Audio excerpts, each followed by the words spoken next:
gentlemen, podcasting since 2005. You're listening to Gamertag Radio with your hosts, podcaster Hall of Famer Danny Peña, the always opinionated Paris Lily, and from outside of the norm, Peter Toledo. This is Gamertag Radio.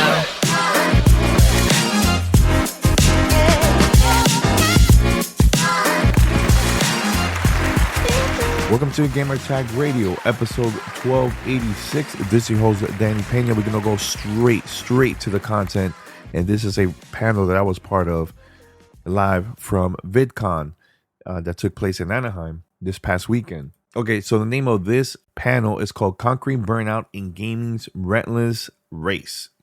Great conversation about burnout, how to come up with different type of content and scheduling and engaging with the audience, community, and so much more. Great conversation. So make sure to check this out and please send us your thoughts about this special episode.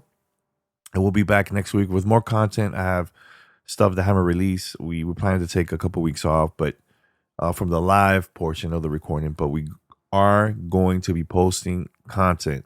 So stay tuned and make sure to support us and spread the word about this content. Until next time, enjoy this special panel live from VidCon. Send us your feedback or questions. Give us a call at 786-273-7GTR. Email us at fanmail@gamertagradio.com or leave a message on speakpipe.com/gamertagradio.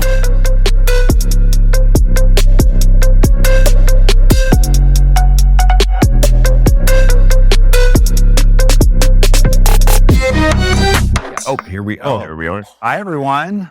Happy VidCon. It's Friday. Thank you for coming at a 4 o'clock Friday session with all of us. We really appreciate it. My name is Chris Mansell, and I work at Ben Labs. We're an AI-focused technology company that powers the creator economy and drives human attention in creators and community. And I am joined today by 3 phenomenal content creators to talk about an important subject, which is burnout and demand for endless content in the creator space. And we're going to have that conversation today. So I'd like to introduce my terrific panelists. One is Danny Peña, is the host and co-founder of Gamertag Radio. Danny's been doing gaming podcasts for over 20 years and has also recently been inducted into the Podcasting Hall of Fame. So we're happy to have Danny with us. Also, definitely worth applause. We also have Marcel Cunningham, known as his channel is basically I Do Work, and Marcel is a prolific gaming content creator and I think also comedian. So his content also has humor, which is very difficult to do. So we're very privileged and happy to have Marcel with us. And last but definitely not least is Doug Bainey. His channel is Good Game Bro. So if you've ever done NBA or Madden or college football or WWE content in the past 10 years, then you have definitely seen Doug's content. And so welcome all 3 of you and thanks for being here. Let's dive into the first question. Oh, sorry. Thanks for the applause. Thank you. Thanks for coming. One of the things about being a content creator that we've seen certainly in the last few years is there is an endless thirst for content every single day. How do you manage the constant demand for new and fresh content? Danny, let's start with you. Oh, man. My mic is good? All right, I wasn't sure. Yeah, so for me, it's a little bit different because I started with internet radio and podcasts, and now I've been focusing a lot with both audio and video. So for me, what I do is I do a lot of interviews. I get to go to like a lot of conferences like E3 and recently Summer Game Fest, or companies would fly me out to like their studios and I'll get to play like the games early. I'll interview developers, execs. So my content is also from the interview side, hands-on side, and I do a lot of debates with my co-hosts. So is there something new, especially reviews? Like every day there's something going on with gaming. So that's how I do it, But the difference between me and a lot of other creators is I'm bilingual. So I also do a lot of stuff in Spanish too. So I've done stuff for like Telemundo and Univision and stuff. So like I think 2 years ago I interviewed Keanu Reeves for Cyberpunk 2077. for Telemundo, but I also grabbed that same content and also had it in English too, so I could spread it out. Because the thing with me is I'm trying to get a whole new audience, not just from the gaming side, but I also want to get a new audience that want to get into like the gaming industry, want to get into gaming. So that's been my thing recently. That's great because you're really driven by the news and you have a lot of content, and the Spanish is really nice as well. And yourself, right. You have a tremendous amount of competition because you play a lot of Fortnite, you play Warzone, you play Mario. So your content is everywhere, but you're in a very crowded space. How do you keep up with the demand for your time? For me, like having a really good team, I call it the sweatshop, even though it's not a sweatshop. I have like 3 or 4 editors and they kind of like just take turns taking footage. So it's like all I have to do is focus on playing video games as opposed to being like play for 4 hours and then review all that footage for 4 hours. So they're always just being like, when this guy's done, then the next guy's done. So I don't have to like have all that pressure being like, go, go, go all the time. So if I want to record a bunch of videos in one day, I can do that. And then my editors will take care of the rest. That's amazing. Doug, how about for you for sports? Are you usually busier in sports season, but how do you keep up with the demand all year long? Yeah, I mean, I think the hard part is when you're not in sports season, you have to figure out like, how do I keep people entertained if it's in the NFL, NBA, whatever. But I think Marcel brings up a really good point about having a really good team. I think it's having a team that you can feel confident in, that that, if you are on a trip or you're doing whatever, or you're trying to multitask on something else, that they're going to be delivering what you essentially, are needing from them. I think that's super huge.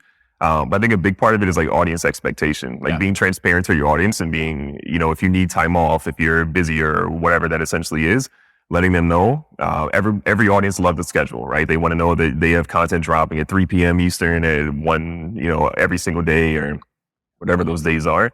But I just try to make sure that I'm super transparent with what I'm doing when I'm releasing content, but also letting know, like, I'm gonna be honest, I'm gonna need some days off. I get pretty tired out there too.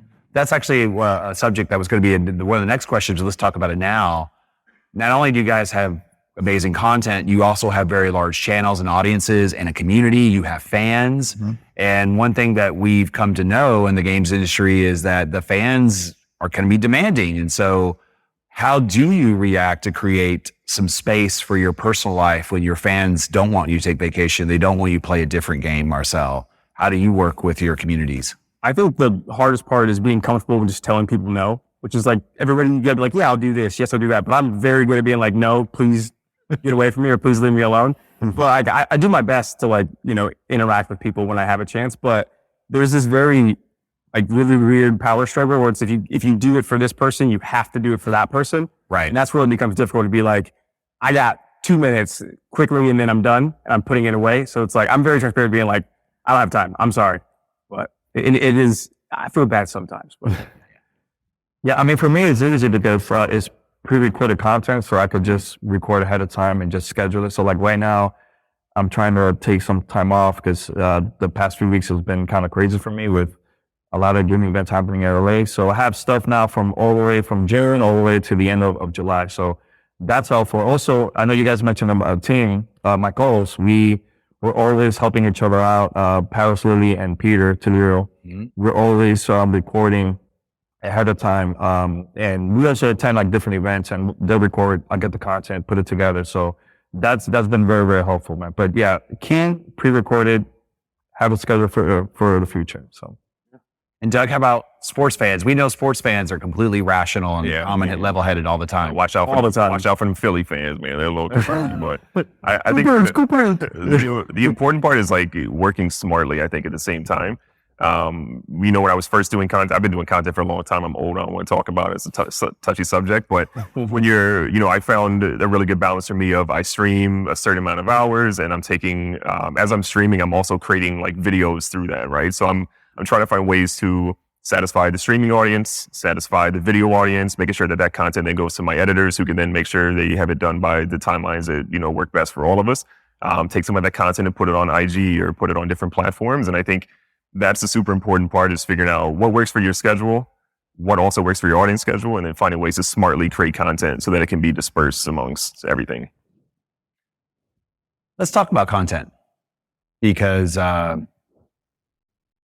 you have to play a lot of the same titles over and over and over again. So there is again, we talk about the hunger from the audience, whether it's Fortnite or Minecraft or NBA 2K or just the regular interviews for E3, the audience, likes the same stuff. So how do you guys bring the creativity and the passion and the energy to stuff you've been doing over and over and over again every day?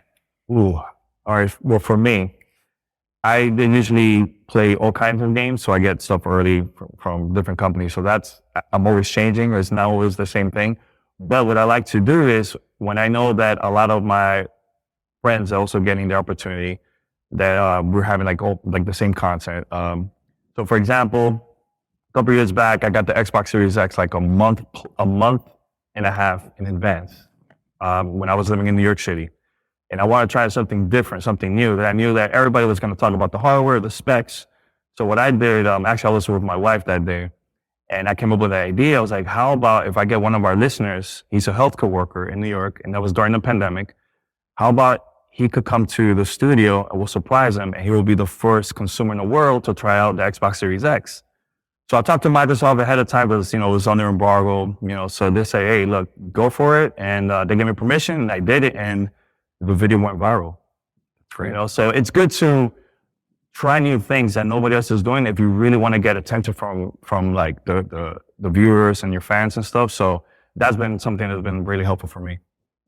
I love that, bringing in like the fans. Marcel, I know a lot of your content, you play with a crew too. And so you've got partners that you play with. Yeah. So, I mean, for me, like 90% of my content is multiplayer based. So if I'm not, on point, I have that other person to kind of like steal the show, and I can like feed off energy. Like when we played together that one time, we played with Legion, and it was just like, let him go, and you just kind of be his backup singers, Yeah. So like that keeps it fresh for me. And then also like creating a challenge within a game. So it's like if we're playing Fortnite, it's like, let's try to win this without killing anybody. And you do that for 3 hours, and it's a new experience within the game that you've already been playing for a year or so. Marcel, do you just come up with that on the spot, or what's your process to think about how do we keep our content like unique or interesting? Some of it is like on the spot, or like, some we're inspired by something in game. Sometimes it's like someone has an idea and we'll like discuss it, workshop it. Like tomorrow, let's do this. Like let's chat. Like the Floor is Lava challenge was popular on TikTok. So it's like, let's try that in Warzone, which is like stupid and hard. But so yeah,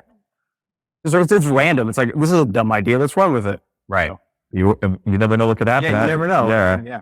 Sometimes when we have like the least favorite content, that's the one that blows up. I don't know. It's like, sometimes viewers that we don't think are entertaining because they're not entertaining, which is like a weird realm that we're into. Well, it's interesting because I've noticed on your guys' feedback, and Marcel, on one of your videos, like you have fans that they've been with you for years and just like your style and what you bring up. And so, hey, Doug, for you, like, you have the sports world that sort of always presents new things, but at the end of the day, you're still playing the same game. So what do you do to keep it interesting? Yeah, it's tough. I mean, my analogy is like, when you're playing a specific game the entire time, that's your ham sandwich. And you eat a ham sandwich every day. I mean, the ham sandwich might be good the first day, but by day 30, you're like, I want something else. I want turkey. Like, I just want a piece of turkey. The beauty of sports games, though, I think, is that there's a lot of real life parallels, right? So, you can have something happen in real life. Like, I'm a big LeBron James fan. He's the greatest basketball player of all time. Michael Jordan's third. Yeah, we can have that conversation later. But, LeBron might drop a 30-point triple-double, or Jokic might do a 40, 20, and 20 game or something. And I'm like, man, that's incredible. I need to try to recreate that in the game. And then you do that against some random opponent online. Maybe that opponent is super sweaty and you hate them for that 30-minute period. Maybe that opponent has no idea what you're about to unleash on them. But it's the excitement level, I think, for you and for your audience as well, because that thing that happened in real life is now top of mind for them. Yeah. And now it's something that you're sort of trying it. And it might take you 3, 4, 5 games. To your point about like 3 hours for a challenge, that time flies by. But when your audience is along for that ride and they see you actually finally do that challenge that you were like really close to getting earlier, it's a triumphant moment, and it's not just for you, it's for your audience too. And so it's finding ways to bring them along for that journey so that they feel the sense of accomplishment as well. Do you have a process? Do you think about like, hey, let me ask this question a different way. How involved are you guys, or how connected are you guys to the performance of your videos and your metrics and stuff like that, or your feedback for your fans? Like what do you guys use to sort of figure out if you're doing well or not? I spend. Go ahead, Doug. Sorry. I spend too much time looking at data. I think that's like part of a problem, and I think it's unhealthy to spend too much time looking at it. But you should be at least top of mind aware of like performance and what's happening. I try to personally find a blend of, am I happy making this video? Did this video make me happy? Yep. And then how did it perform? And you can't just be happy making a video and then it's like a 10 out of 10 performance on YouTube and you're like, man, I wish that was doing better. But I try to find a blend of what makes me happy, what makes my audience happy, and then what from a performance standpoint is doing well. And then if I have something that does really well, I essentially have a Google Doc. And then each one can sort of categorize in like what it did, how it performed, how I felt about it, how long it was, how easy it was or hard it was to make that video. And when I'm having a creative drought, I go back to that doc and I'm like, okay, in February, I did this video. That video was booming. I had a really good time making it. I want to do that again. And that becomes more easy and accessible for me to make content. So I'm, again, trying to avoid burnout and just creative frustration. That becomes an easy resource. So add-on question to that. What would be, if you could recall, something that surprised you about something that you did that your fans liked that you didn't expect? I did this like simulation of a 20-year career for, I think the first one did was like a Johnny Manziel. I know he didn't really pan out in the NFL, but like at the time it was like a good idea. I did a Johnny Manziel video and I did a 20-year play of his career. And as I was making it, I was like, this was fun. And now I'm like bored out of my mind at the very end. And then I released it and it did well. And I was like, I had more fun making that than I thought I did. And so I kept making that sort of a thing. But to me, it's about what the audience thinks too. You can make a video and you really want to see those first couple of comments, those first adopters that are like, hey, this was great. Make more of this, make more of this. Yeah. And use that as your pulse point. Marcel, for you, like how you and the team know that? Do you pay attention to your data and the channels, or you just hear about what feels good and what works, what makes you guys happy? Like, what do you think the balance? Like super early on, it's very important, but it's also very dangerous because you're like chasing that dopamine high of being like numbers. Like I remember getting like an email alert every time someone subscribed, and like when that slows down, like you feel kind of weird and bad about it, so you turn that off. But like to his point, I don't try to do like monthly. I try to do like every 90 days because otherwise I check it all the time. But like, the 1 out of 10, the 10 out of 10, that's like the main, like I quickly check that. But I usually do that 3 days after the video goes out because I don't like the initial response. Right. I like to let it sit and like exist before I'm like, oh no, this is performing less than the last video did in 36 hours. So I try to like give it a little bit of time to like breathe because like the algorithm's so weird sometimes and you never know what's going to like take off. So I try to not stay too like in numbers involved because it like makes me kind of like, let me ask you a follow-up question. So if you and the guys have a spell of less than optimal performance for you guys, like what would be your process or thinking about how you would address that? Usually what I do is in that 90-day period, I'll message my editors and tell them which videos perform the best. Yeah. And then I would tell them to like try to copy or try to get on par with his performance or like his video. I've noticed, like, cause you can see, the audience retention and stuff like that to be like, his intro was super strong. That's why the video performed well. Let's try to add more in that first initial 3 minutes. Yeah. Let's try to add more like in the middle to kind of keep people from going. So I use them as a comparison and like make them kind of like competitive. And then I give them a bonus, be like, whoever has the best videos gets a little bonus at the end of it. There you go. Yeah. All right, Make them compete, it's a compete, I'm competing. So you guys have to compete too. So. For those creators, we have creators in the audience. What have you learned or taken away from the algorithm the past few years? If you had any advice to give, what would it be? Be a strong opening and a good title, or what? Strong opening, good title. Tags don't matter at all. Like they say, it's like they do matter, they don't matter, they never matter. Thumbnails are important. Thumbnails, title, strong opening. And then like at like a 2 minute, 3 minute mark to make sure that is still good, like fast paced. And Danny, for you, it's slightly well, you have video and podcasting, but we're all talking about viewers and audience. Like, how do you judge that the work is doing well and you're connecting the way you need to? When I first started, I was always looking at the stats. Oh yeah. Every day, right? Because I was excited seeing the numbers growing and everything. Now I'm more of just, I want to make great content. That's what I care about. And because of that, it helped me to get attention for like major press. Because let's say I'm having a great conversation with someone, it gets picked up and it goes everywhere. Now, instead of talking about numbers to an agency or a company that I want to work with, I tell them like, this is an opportunity you can have because of the content that I create. So, for example, we sat down with Phil Spencer for our 1000 episode. And this is like a month after he showed the console, the Xbox Series X.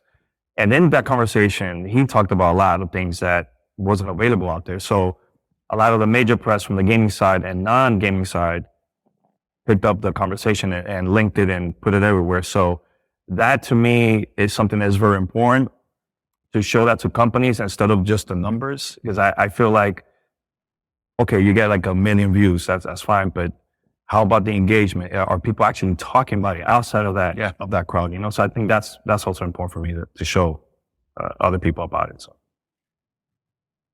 Do you guys feel, so my next question based on this would be, all three of you have found some happy medium with performance versus quality and a connection with your fans. Do you feel pressure from competitors or the space or the environment? For me, no. No. I'm always competing with myself. Every year I compare to the previous year. Okay, how was it? That has been very helpful. Because if I start looking at other people's content now, I'm like, okay, I'm not trying to copy them. I want to just do my own thing, you know? So that's what's been my thing for like since day one. Never compete with others. And by the way, and for you as well, like you play with so many people. Do you feel like you're in just a community that's all you guys trying to win? Or are you conscious that there are other voices that... It's like an unspoken competition, but it's like, you know, everybody's doing well. The community does well in a way because we are part of communities within communities. So I try to just be like, you know, good job. You know, when can we play together? When are you trying to share some of that? You know, that like, so not really, but you know, it's just me versus me at the end of the day. Like you said, year by year. Yeah. Doug, do you feel the same way? Yeah, I mean, I think comparison is the thief of joy, and I think a rising tide raises all ships. And so I think it's always a really important thing to grasp when you're a creator, especially in the early days. In the early days, you're just like, you're crawling from the bottom and you're like, I got to find my way. I got to make myself stand out. And, you know, to Danny's point, I've known Danny for a long time. Like Danny has always done exclusive content. He found like his hook and how he can drive his narrative and, you know, empower himself through his platform. And I think you just got to find a way to do that and be happy with what you're doing. And to Marcel's point, like be your own competitor and just sort of say, 6 months ago, I was doing this, you know, 12 months ago, I was doing this. When I go back and look at my old content, I'm like, who watched me? Why did they watch me? Like I was terrible. And so it's great to look back at that journey and remind yourself, like, it doesn't matter what other people are doing. Like, am I happy with what I'm doing? Am I having pretty solid performance? And am I better than I was, you know, 6 months ago, 12 months ago? I think that's what's really the most important because you will always be better doing that. One thing I always been doing, I know Doug for a very long time, is I love to give back. So when I see somebody that's up and coming and have a lot of potential and they don't have access to, you know, like let's say for like interviews or reviews or conventions, I'll try my best to help them to get in and help them out as much as I can. For me, Yeah, I did that for Doug. There was one creator that he's a huge fan of our show, and I bumped into him at E3. So I had an appointment and I had a really big interview I had to do that day. And I told him, hey, just come with me, just grab the camera, just make believe you're one of my camera guys. And he was there and he got to connect with a lot of the people that were there, you know? So I think that's also very important. Instead of thinking of like, let me compete, let me check out what other people are doing. Let's try to help each other out because I think that would be really helpful for the community overall. So. And like, I'm not gonna lie, sometimes I will pout. I'll be like really mad, but I'm not shy. I'll be like, yo, what's going on? What are you doing differently? Like, help me. So like, just be honest. Be like, yo, whatever you're doing, I want all the information. Help me out too. And usually they'll give it to you. Like, no one's super stingy in the industry. Like, just ask. What are you doing differently? Please help me. Yeah, especially if it's people like, you know, for you, for example, you work with so many different creators. Like if you have a group like that of people that you're creating content with that are like-minded, that are all just trying to find, you know, their own individual way, people will absolutely share info. Like I have Discords with other friends and other creators that we're like, we've got a little group in there and it's like, oh man, this boom, you should really be doing this. Or I tried this in the first 60 seconds and my audience retention was like crazy. You should absolutely try this. And it's fun to see how much of that actually works, how much of it is dumb luck, and how much of it is like actually you found a little bit of the secret sauce until an algorithm changes like 90 days later. But it's really cool to be able to share that and have people that, again, you're not just impacting yourself, but you're impacting people that, you know, you hang out with or play games with or whatever. So all of you have been doing, especially Danny, you guys have been doing this for a really long time. Do you still feel the pressure Sunday night, Saturday night? Like I got to get something good on Monday or Tuesday. Like how do you deal and feel and handle that sort of constant demand that you know you need to get out there and make more? I ignore it. That's great. That's great.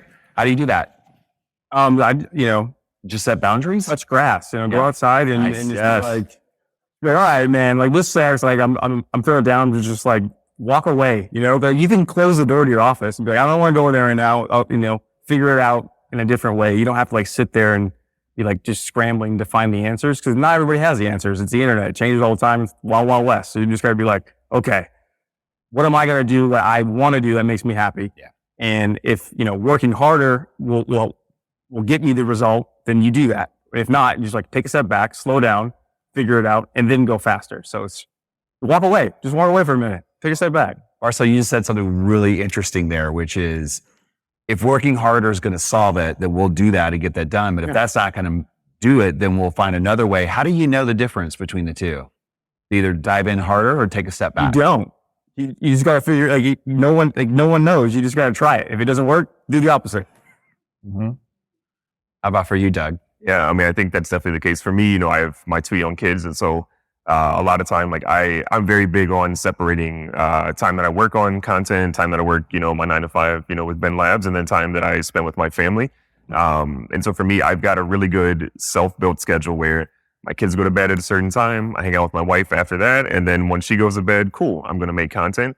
And so I use that as sort of my way to not feel pressure for myself to get in there, because what I found personally is that if I'm in there grinding and be like, oh, I got to get a video out, I need something crazy, I need to be super creative here, those videos suck every single time. Every single time those videos are not fun.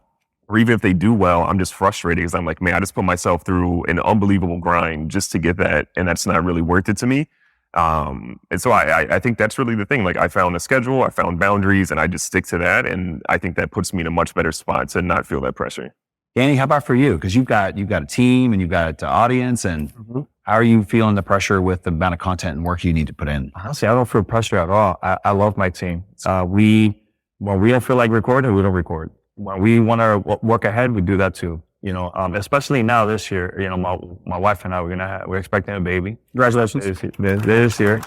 So now my schedule is totally going to change again at the end of the year. So I think for me, it's good to take breaks. When I first started, I would go to events and I will stay up all night editing and putting it up, and I only have 1 hour of sleep, and then I had to go to the next day to the event. It's not healthy at all. And at the same time, you need time for yourself. You can't just focus on creating content. That's it, because after a while you get burned out, and especially when you start comparing and copying other people and you see that's not successful, it's going to burn you out and you completely want to stop doing this, So for me, it's been helpful to have the right people that I'm surrounded with, positive people. And also my wife has been really helpful. The other day, I was just home and I was thinking, man, I got to record something for the show. I don't know what. And she's like, let's just talk. And we just talked. And it was the best content I've done in a while, because we were just having fun and talk about games, So, yeah. I think just to build on something you were saying, Danny, I think it's really easy as a content creator to make your entire persona about creating content and put your entire self-worth off the content you're making or what you're essentially doing with that. Mm-hmm. For me personally, I think it's incredibly important to make sure you have something outside of that. Yes, think about definitely. Think about professional athletes. Professional athletes will have an incredible career, they'll retire, and then there's an identity crisis for them. They've spent not just that 15-year career that it would have been, playing that professional sport, but it was what they did in college, what they did in high school, what they did as a child, essentially getting all day, every day. Exactly. It is an unbelievable grind. And so I think as a content creator, you have to find a way to separate, to Marcel's point, you got to go touch some grass, buddy. You really have to go do something extra. Mm-hmm. Find something that is your passion outside of just creating content, because you can't just put your entire mentality around that, or else you're going to burn out unbelievably quicker than you would imagine. Yeah, it's wild. We were having that conversation yesterday. For me, I create content, but I do other stuff too besides that. I do speaking engagements, I do consulting, I do a lot of stuff besides just content. And it's been good. There was one year I was working at G4 and I was doing my content, and I was trying to get content for both shows, for my show and G4, and it was intense, And then after a while, I'm like, you know what? I need some time to just for myself. I can't grind like this every single day. I get tired and I get bored too. The day that I don't have fun playing games and creating content, that's the day I'm gonna totally stop.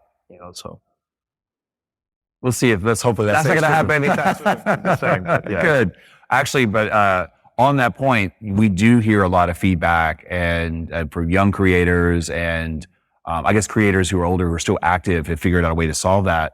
I'm really curious what advice you guys would have for people coming up, whether they're live streamers or getting their channel started or working with new groups, doing content and starting to face these challenges, because there is that fear. If I don't deliver something tomorrow, my numbers are going to go down. The algorithm is going to punish me. What would you tell these young creators how to fix these problems? Doug, let's start with you. Go, Doug. Yeah, I think there's a lot of things you could tell, but I would say the big thing is identify like who you are as a person when you first start your content creation. You know, for me, I had hoop dreams. I'll say I'm going to the NBA. That obviously didn't work out. I'm still maybe potentially chasing them, figuring that out. But You got time. Yeah. It was Tori Seal jump off the stage. You don't know wrong. Yeah, maybe those days aren't done. But I knew early on in my content creation, like the things that I wanted to do. I wanted to be a great dad. I wanted to have, fun while I was doing it. I wanted to play basketball. Most importantly, I wanted to be a great husband the entire time. And so I always had those core values from the start.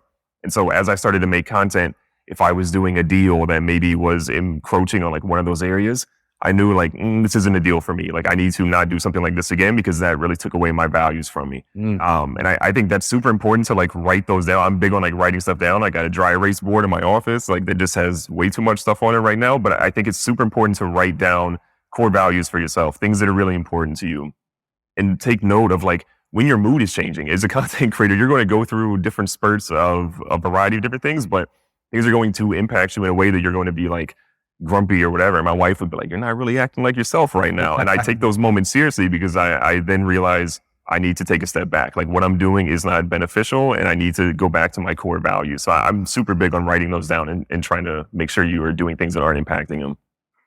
So Marcel, those fans come up, or the young creators like, hey, I'm dealing with this stress. I don't know how to react, and it's affecting my performance and relationships. And what advice do you have for them? I think it's really interesting because, when most of us started, it wasn't like real. It wasn't like, I'm going to set off on this path to be a content creator. I'm going to do this. So for me, like my biggest thing in feeling like, okay, to take a break or step away was the financial aspect of it. So like, make sure, you've got your business set up, you've got accountants, and like pay yourself a salary, and make sure you're putting money away. You're not like flexing all the time on the gram or whatever. Like have that, like that financial blanket. So like if things go south, you can take a step back and reevaluate what you want to do, where you're at, and how to get back to where you were, or back on the spaceship that you were rocketing with. So for me, it was just financial stuff, 100%. Just make sure everything is taken care of and everything's being, Did you have to learn that yourself? Oh, yeah. 100%, which was like super hard. Luckily I found like an accountant team that like specialized in content creators and stuff like that. So they were able to help, we got to do this, we got to do that. We got to make sure we got to light off your office space. We got to do all this stuff. You can spend this much money a month. So it's like, that was really important for me. That's like my biggest struggle. So. Do you guys agree with that? About the other side? That's what I wasn't really early on. You're just like, all this money's killing me personally. We're going shopping. I'm buying this. And now it's just like, okay, this is my budget for the month, and blah, blah. And then if I want to buy like a new monitor, that comes out of the business account. So it's like, put in your taxes. Yeah, the day that another creator told me to get a CPA, make sure I have an LLC, get an S corp, I was like, these are like words that I don't really understand. I'm like, I'm gonna write that down and go do it. Like fundamentally changes everything. The amount of taxes you're paying, the amount of stress you have from trying to figure out your taxes and all the different things that are through there, realizing that things that you're doing can be written off. Like it is an unbelievable weight off of your shoulders when you're at a point in your content creation career where you're able to pull in, financial or monetary gain from that. And I wish more creators, again, we don't really teach taxes in American schools, which is one thing, but I wish more creators knew about that early on, because it relieves such a burden from you. Danny, how about from your perspective, like learning the financial side of the business and preparing? Well, I've been learning that because my cousins are into investments and stuff, so I learned a lot from that. But I do want to say, best advice I'll say for anybody that's starting content creation is get out of your house and network. I think to me, that's something that's been very, very helpful for me to go out there and just talk to people. Like, for example, a couple of things. One, in 2001, I was in New York City. This was like two months after 9/11. And I found out that Nintendo and Xbox, they were going to be in town to like promote their products, promote the new consoles. And I just showed up straight up. And at that time, I had a tape recorder. So I was recording interviews like that. So I was recording people that were in line, people that were at the event. And I just straight up went up to them like, hey, is it possible for me to get a badge? You know, I would love to cover this event. I have a radio show online. They were like, sure. And they just gave me a badge. So right there, they gave me access to go behind closed doors. I got to talk to people that worked on Halo and you know, worked on the GameCube and all that stuff. And it was just because I got out of my house. Imagine me just creating content and not getting in the house. I'm depending on people just finding me online. Yeah. You're going to miss out a lot of opportunities. Another thing too is build your community. No matter what, build your community. Look for them. If you want to do like smaller meetups, if there's anything going on locally, go over there and meet your listeners or your viewers. That's also something that's been really helpful for me, because here's the thing. If you're trying to get sponsors and you don't have no community at all, then why companies are going to sponsor you? You know, like my friend, he has a podcast network all about horses. And the show that has the least amount of listens, that's the one that he makes the most money, and he makes 6 figures. You know why? Because the listeners, they love his content, and they every time he talks about a product, all those listeners buy the product. Yeah. You know, so it's not about having 1 million followers or 1 million viewers or downloads. It's about the engagement. It's like, are people actually taking action to buy the product? You know, there's a really good book and an article you find online called 100,000 True Fans. Mm-hmm. And if you can find that, you won't really have to work a day in your life afterwards, which is kind of inspiring. Marcel, we talked a little bit about your audience of fans, but like, how do you deal and interact with your fans and followers? I normally don't go outside that often. It's like grocery store and like whatever, and then whatever my girlfriend wants to take me to. But like, for instance, like I have a nonprofit, and it's for, you know, kids in high schoolers that don't have access to like computers and gaming equipment, and we teach, you know, how to not be a bully online and stuff like that. And I actually went to like the grand opening, and there was probably 100 kids, but only like 10 of them were actually subscribed to the channel and knew who I was. So like I gained like 90 subscribers. So it's just like, just be friendly. And it sucks for me because I have a very like, don't approach me, don't talk to me resting face. Yeah. But I'm like real nice. I'm not really, but I'm really nice. So it's like, I'm usually just like, you know, like, what's up? I'm like, hey. So, you know, just be yourself and just be chill. There's probably a meme out there for you. Yeah, 100%. Yeah, exactly. Doug, how about for you? In terms of just sort of like dealing with your audience, your fans, and reaching out and connecting. I think it's super important to have some level of connection with them. Like I initially had my YouTube channel and I was doing different things. I try to reply to comments, and at first I was like every comment, but Discord is the wave. Like that's 100% where I try to focus a lot of my attention. And I break my audience into like 2 different categories, and it's optional. They choose these. I don't choose these. One, you can be part of the varsity club, which is, you know, we're athletes out here. I'm trying to go to the NBA. And then the other part is the sausage finger Mervins, is what we just call the people that what? Sorry, repeat that. The sausage finger Mervins. You know, that's their choice. They can choose to be that. And I chose the name Mervin because I've never met anyone named Mervin. And if someone in here is named Mervin, that's a really odd coincidence. But for them, like I think it's super important for your audience to have something that they can latch onto from like a naming convention, or just sort of like how you essentially refer to them. And you know, my audience that sort of loves to troll me and, you know, tell me I'm like 5'1" and just tell me I'm not athletic and I'll never go to the NBA. Those are the sausage finger Mervins. And then the varsity club is like mostly the nice people. But I try to have a lot of like touch bases with them. I try to do giveaways back to them as well. You're talking about the nonprofit. I have basically there's an old schoolhouse from my neighborhood that I grew up in that was used during segregation that like my grandmother and a lot of my family had to go to.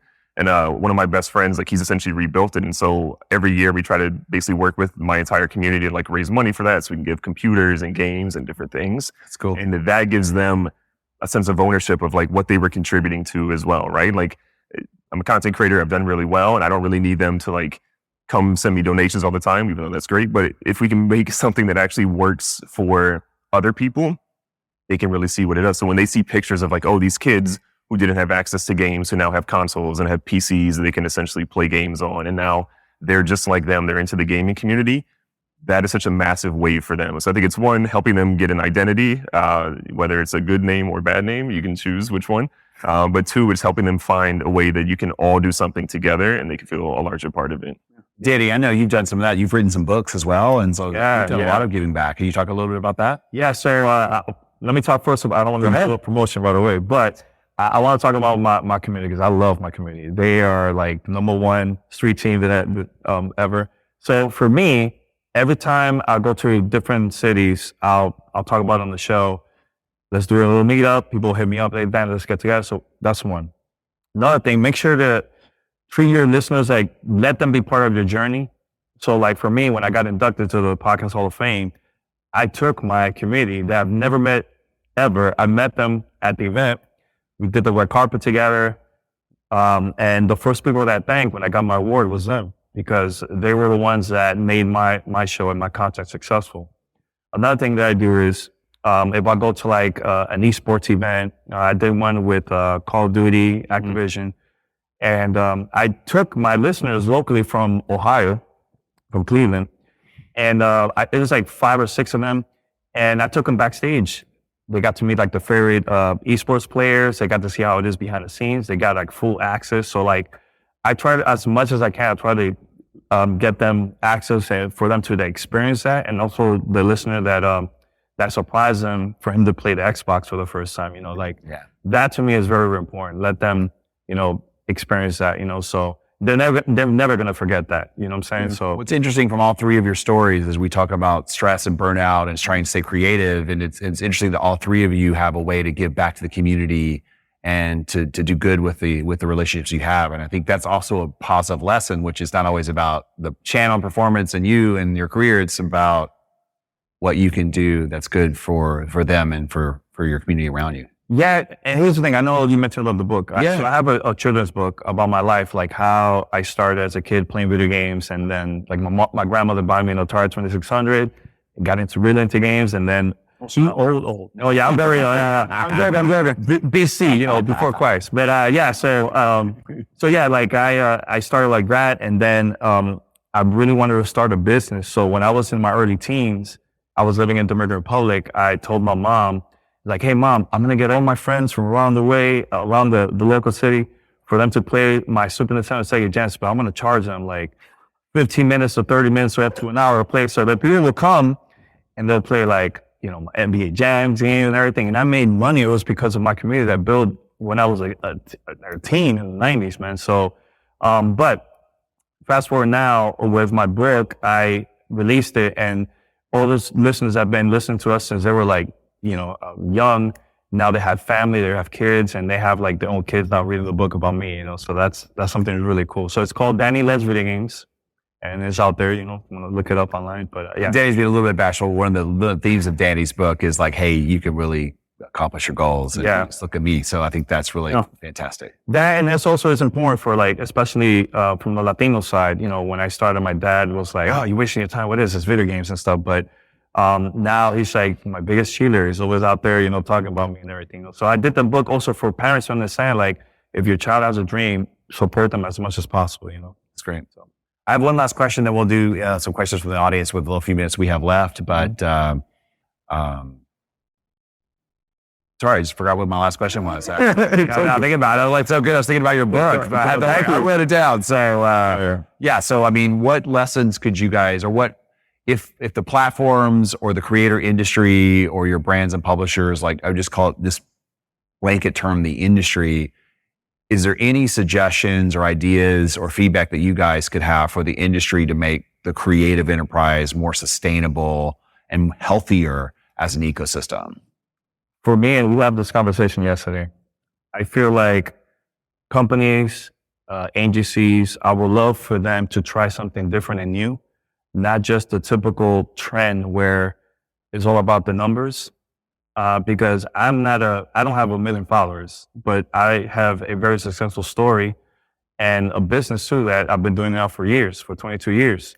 So it's good for people that like to work with other creators, is if there's potential, build that story. I'd worked for so many companies, and it was because they gave me the opportunity. Like one time, it took me like 10 years to get Reggie Fils-Aimé, that used to be the former president of America. Took me over a decade to have him on my show. And I just tweeted one time, like, man, that would be my dream, because he grew up also in New York City like me, and I want to get that story, like how he got into the business. And he gave me the opportunity, and we just had this amazing conversation for like an hour, very inspiring. And because of that conversation, he invited me to be part of the keynote with him to also continue the conversation at a big conference, you know? So things like that, just try to, for agencies and companies, just give back and try to work with creators that has a lot of potential, especially like people of color that don't get no opportunities. When I started, I was like the only Latinos, and I had to like work 10 times harder just to get their attention from everybody else. You know, going to E3, we're only $20 for like a whole week for me and my brother. But I was grinding, trying to get attention from companies, and they ignored me. But guess what? A year later, everybody started contacting me because now they understand about podcasting and stuff like that, you know. So just try different things. Marcel, yeah. And how about for you? Like, what lessons what advice, what changes could we make to make this more sustainable? And I really only have like 2 or maybe 3 complaints. Is more transparency with like what's going on. With what specifically when you say transparency? Just with like working with any kind of like brand or like any, you know, algorithm, or like what metrics are you trying to get out of me? Like what is your end goal from this? And then having more creative freedom when it comes to integrated stuff like that. I know like you got to hit these talking points, or you got to say these specific words, or like making it more of a creative process for me. Because like if I get like a list, it's like, we need you to say these things, I will knock out that script in 45 seconds. I'm so good. Like I've done it so many times. And then my last one is Friday deadlines. I think they are the stupidest thing in the world, because 90% of companies don't work weekends. And it's like, why do I have to turn this on Friday and then wait till Monday to get your feedback? That's my own, that makes me so I can go on for an hour about it. We'll have to take a note of that. I would also say that I know with Ben Labs, like it's very important for the company to have a creative partnership with brands and creators. Like it's never just like, here's your talking points, a script. It's got to be a collaborative process. Yeah, and like some of them are really easy. It's like, as long as you say this and it's in there at this point, you're good to go. But some of them are like, this, you didn't pronounce, it was like, relax. We didn't even talk about, well, maybe that'll be another panel. Partnerships. Doug, how about for you? What advice do you have for the industry and to make this more sustainable? And I would say one of the biggest ones for me is like the human element. Like, please remember that creators are humans. I think it's also creators remembering that, you know, brands and agencies are also humans as well. But I think remembering that, you know, we're essentially trying, but we need some sort of like flexibility to kind of your point, whether that's like creatively, whether that's through like the verbiage that we're essentially getting. So we don't all sound like a robot. And if our audiences are going to have some sort of like cross affinity, and so if they're watching your video and Danny's video and my video, and they see us saying the same exact same script, they're like, it doesn't sound real. It sounds fake. Yeah. Come on, guys. Yeah. So I think remembering the human element and just giving like that flexibility. I think representation from so many different communities is also super important, and I think it's doing your due diligence to make sure that it's done in a way where it's not just like the 3, 4, 5 creators of a particular group that they're always sort of going after. It's like really digging deep and finding those creators that are working across those different groups to really elevate them and raise them. And I would just say 3, I literally just lost what I was going to say. So I don't remember my third one. Yeah. Say my making number 1, right? Well, I just want to say we're going to go to questions now, but everyone can just give a round of applause for our great panel. Yeah. Thank you very much, guys. And we have just a few more minutes left. But let's take the first question. Will you tell us your name, please? Hello, my name is Roland. I go by Sherwani SGC on YouTube. I have about 300 subs on my channel. All right, that's good. Well, recently I've been having an issue with like just uploading consistently on my channel.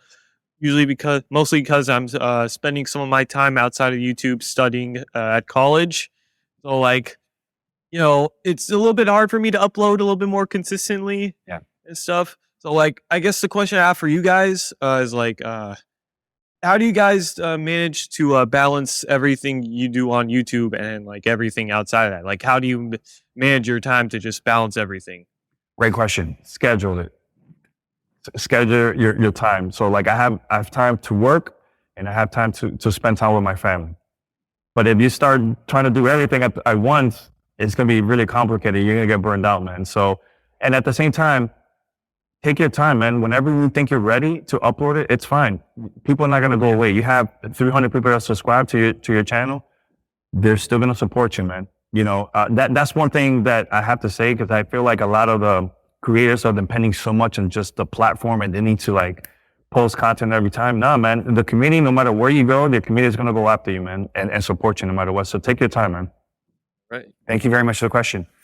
That's it. Okay. All right. Yeah. It was nice seeing you guys. Doug, Marcel, especially. Thank you. I also feel like there's this really weird pressure to be like, you're a race car and you take off, but like that's not realistic. It's slow. So it's like when I started off, I posted a video once a week, and then it became twice a week, and then, so if you can get a video out once a month, make that video really, really good. Yeah. Hey, awesome. Thank you for your question. Next. Hello. Can you tell us your name? Hi, my name is Peter. I go by Cringe on YouTube, and I do movie reviews. Is it okay to have an artist work on your thumbnail? Because I hired an artist for the thumbnail for my next video. Oh yeah. Yeah, I would say so. It does play a little bit into the algorithm that if your thumbnail is close to the actual gameplay, but like, yeah, of course, it's totally fine to have an artist do thumbnails. By the way, I was to do a small ad. If you go to TubeBuddy, is for Bin Labs, the software, it actually will help you pick a great thumbnails as well. So definitely leverage any resources you can find. So they just said that it's just some more short-term success. Like short-term success if you use an artist. Yeah, I mean, I think it's what I would just say is that it's not always like just using an artist won't always be the key to success of just like, oh, I use an artist, so it's going to make my video like 10 times better. But I think if you really, as you take time to work with an artist, figuring out what is going to make this video the most likely to be clicked for people that maybe come across this subject. And what I always try to do for my own content is when I look at a thumbnail or have an idea, before I ever get it to an artist, I try to sketch it out. And believe me, I cannot draw with anything. I'm like, I drew a heart for my daughter. She's like, that's not a heart. I'm like, but I try to like sketch things out a little bit in MS Paint and Photoshop or just on a piece of paper and taking a picture of it.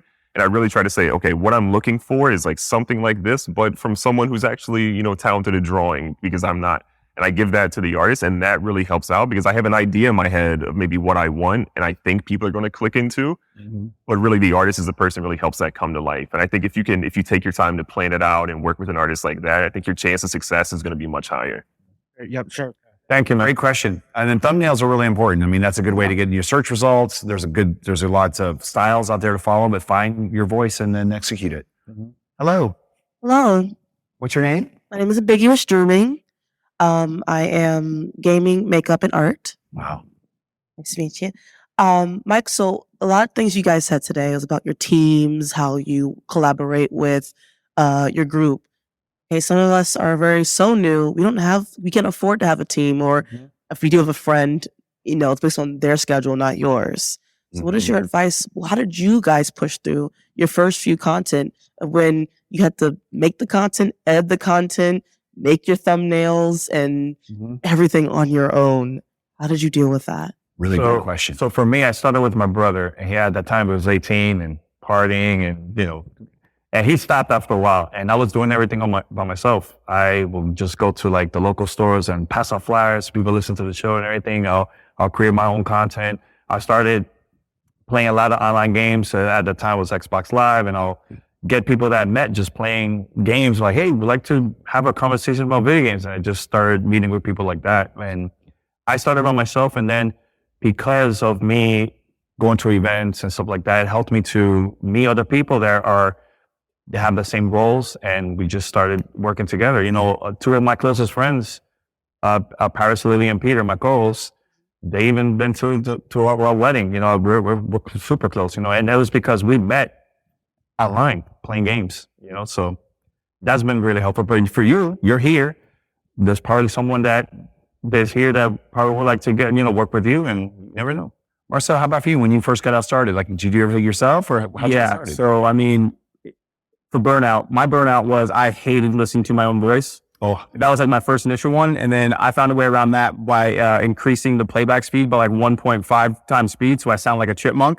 Like that bought me another like 6 months. And then finally I was just like, all right, who wants to be my editor? You know what I mean? So it sucks. It does suck. But like there's a breaking point that I don't think most people reach where like, I need a team. Like hit that breaking point, because then you have your style established and you've built, a small community. Yeah. Doug, for you? I mean, anyone who tells you the early days don't suck, they're lying to you. Like the early days are hard. Like It's a grind. I remember like It should be a grind. it is. And I remember losing sleep, and I remember just being like frustrated, but I knew I had this North Star goal in my head of like what I essentially was going for. And I don't recommend losing sleep. Like please value anything else. Like don't do what I did. Health very important. I prioritize that. That's important. The thing that I would tell you is I was big on like trying to find forums or message boards or Discord communities or something that I wish Discord was around back when I was doing it. But if I were doing it today, I would be looking for like-minded communities. I would be also looking for creators that are making content very similar to mine. And I would reach out to them, whether it's commenting on their videos, whether it's being an active, like honest participant in their channels, not someone that's just like, hey, you want to collab? Like actually taking time to like socially invest in their channels by like commenting and being part of that community. And establishing relationships that way are massive because you're going to form friendships. You're going to be learning a lot because you're consuming content from someone else in your field and your genre that you're essentially doing. But those people are more likely to have a bond from you when you're actually doing an honest, earnest effort to be a part of their community than just being like, hey, you want to collab? Because we all have these people we want to collab with or do different things with. And every creator gets hit up to collab, whether you have 1 subscriber or 1 million. You're always sort of weary of someone reaching out to you about that. But if someone is showcasing, like I have community members that have had like 200 subscribers that have just been like working their way up and they reach out to me and they've been a part of the community for so long. I'm more than happy to extend an arm and help them or do a collab or do something of that nature because I've seen that they're just not here for something quick. They're not just trying to use me. They're actually being a part of this community. And now I feel like, hey, it's easier to help them because I feel like it's just like a two-way thing at that point. And we've done it together for like how long now? Like years over. Like we worked. Tell our age, Danny. I remember. No, but I'm saying like I remember when he started. He hit me up and my crew, and we started collaborating at events, and it's been helpful not only for me but also for you too. You know? Yeah. So it's more than okay to hopefully like It's fine. look for an editor who says, hey, if you're willing to put the time and effort, I understand like I do believe in compensation, but I'm growing, you're growing, grow with me. Exactly. Is it fair to offer Absolutely. Yeah, like finding what your value proposition is to them too. Like they have something to give you for value, but you have something to give them for value and figuring out what that is. Maybe they need help with XYZ, you need help with this, and you find that way to make it a mutually beneficial relationship. And hey, team, I'm really sorry. We've got 5 more minutes left, so we may only have time for 1 more question or 2 more questions. So I really apologize. Stand over here. Thank you. But thank you. Yeah, sure. Let's just just give us a second to finish up, and then hang back, and then we'll be able to. Thank you. Hi. Hi, I'm Kat, at Kat Likes Cats on YouTube. I'm literally just launching a new YouTube channel right now. Right. I had one a couple years ago. Didn't really go anywhere with it, but I'm trying to redo it now. And I want to make gaming content. So I'm wondering, do you guys have any tips? Since gaming is like, there's so many people in gaming. Any tips to stand out individually as a gaming creator? And also just would you recommend if you wanted to build your YouTube channel, streaming on YouTube instead of Twitch? Or would you recommend like... What a great question. I could ask these guys that. I could answer the first one.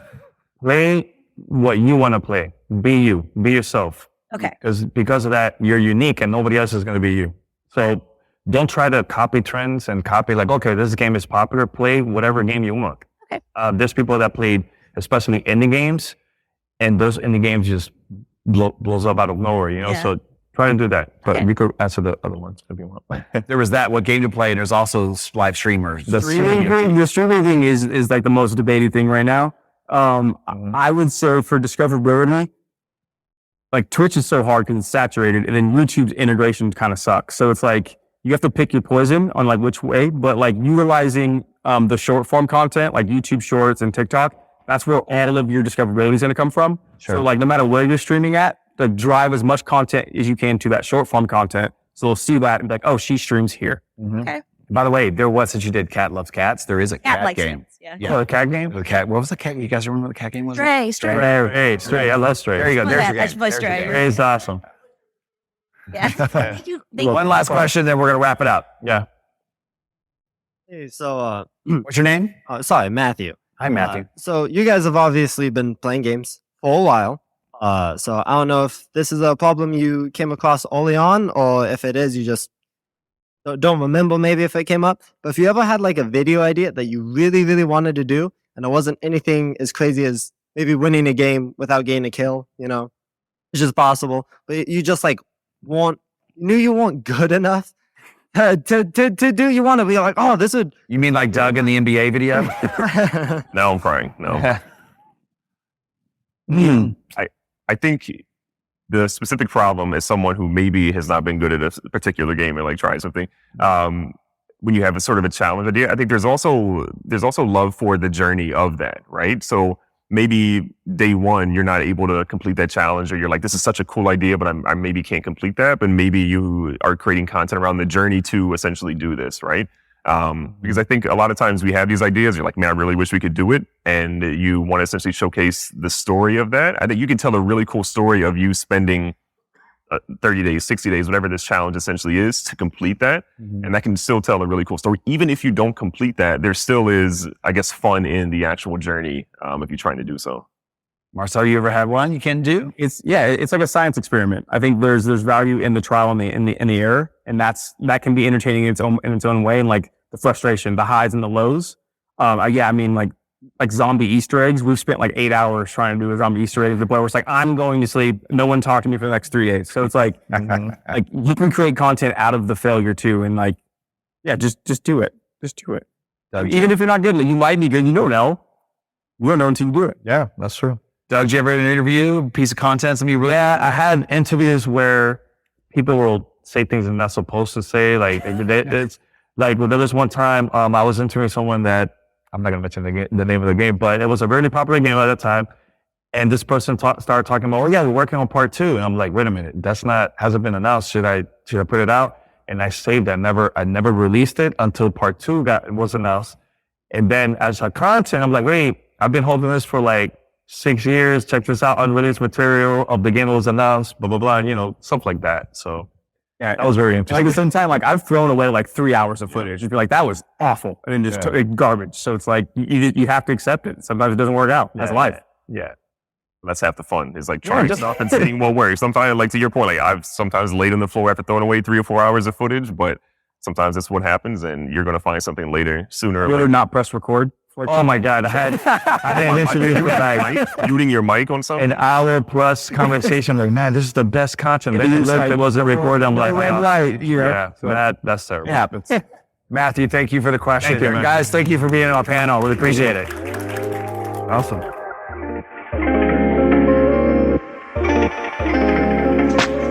Thanks for listening to Gamertag Radio. Be sure to like us on Facebook and follow us on Twitter.